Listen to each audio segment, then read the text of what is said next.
Hello everyone, it's me Parker or Viral Edge. Hey guys, bring you another Call of Duty Zombies video. And so in today's video, pretty much I'm jumping on into the new sort of loading screen that we got in the latest comic book of the Call of Duty sort of like transit comic book type series that the zombie series that they've been doing. And I'm sorry I have to be a little bit quieter right now. Everyone's sleeping. It's already 12:15 and I have school and work tomorrow, so it's kind of getting late, but I had to make this video. So this new sort of loading screen image is actually a very amazing one today. So here it is right here, and as you can tell just off the bat, you might just be like looking at it, like maybe seeing the different things and stuff like that, and I'll actually explain it, sort of what this all means and stuff like that. But a main thing you might be thinking is, this looks really familiar, and actually this is exactly what it looks like. Right here, as you can see, this is the original KINO Der Toten loading screen, and this is pretty much just a straight up, not really straight up copy, but just a copy of it in a different sense. And so yeah, I just wanted to throw that up there just to compare. But back to the original image. So within this original image, we are going to start off with the bottom right corner. In the bottom right corner, as you can see, 1943 is the Giant, and pretty much at the Giant, Richtofen shoots the 1.0 version of himself, and pretty much when we were kind of going through all this stuff in Black Ops 3, when he shot his 1.0 self, it kind of was to try and make for a better world. And so we'll throw it all the way back on that arrow up to the top left, where you actually see a plane. Pretty much this plane is essentially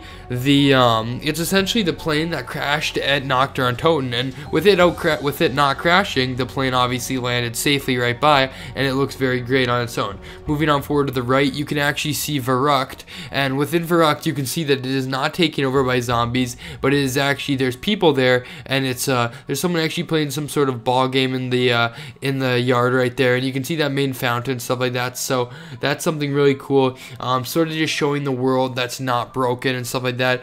Moving on to the right once again, when I first saw this, I was kind of thinking like Call of the Dead, like I feel like I saw like a ship type of thing, but no, it's actually not a ship. This is actually in Shinoruma, where Peter McCann sort of parachuted down and was hung right there. So as you can see in the perfect world, he isn't hung anymore, which is that's pretty much just showing like the perfect world, as I said it, that none of this stuff happened without the zombie outbreak. And the way that Peter McCann isn't there, we have to speculate that he never went to Verrucht, and just anything could have happened. He could have been on that plane. We never really know. So moving on to the bottom left with 1930, basically, we don't know if that is the Giant or if that is KINO Der Toten.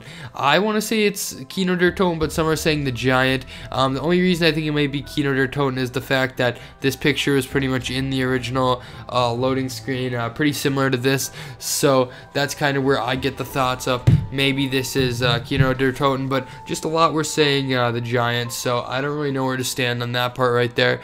But then obviously, as you can see, it would make sense if that was the Giant as they come through, and then 1943 gets shot in the head. So you can kind of tell me what you guys think about that right there.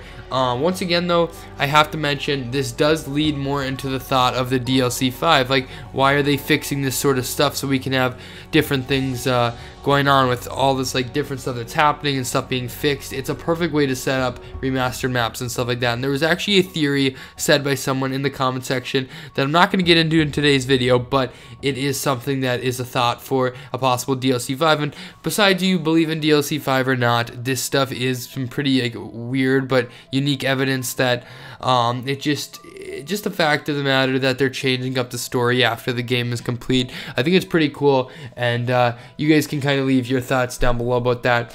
But until then, guys, I probably will go over explaining this a little bit more in detail within the next video coming up this week. I pretty much have videos scheduled throughout this week and stuff like that and ready to go, but I'll try to fit it in there definitely. It's just good that we get this drop in zombies news, and really, if you look at what Treyarch has done, I don't know if they've had a set date for this comic book, but looking at like last week, a week before IW Zombies DLC 2 comes out, they released BO2 backwards compatibility on Xbox One, and then the day of Shell and Shuffle they released this, and this is getting more hype than Shell and Shuffle.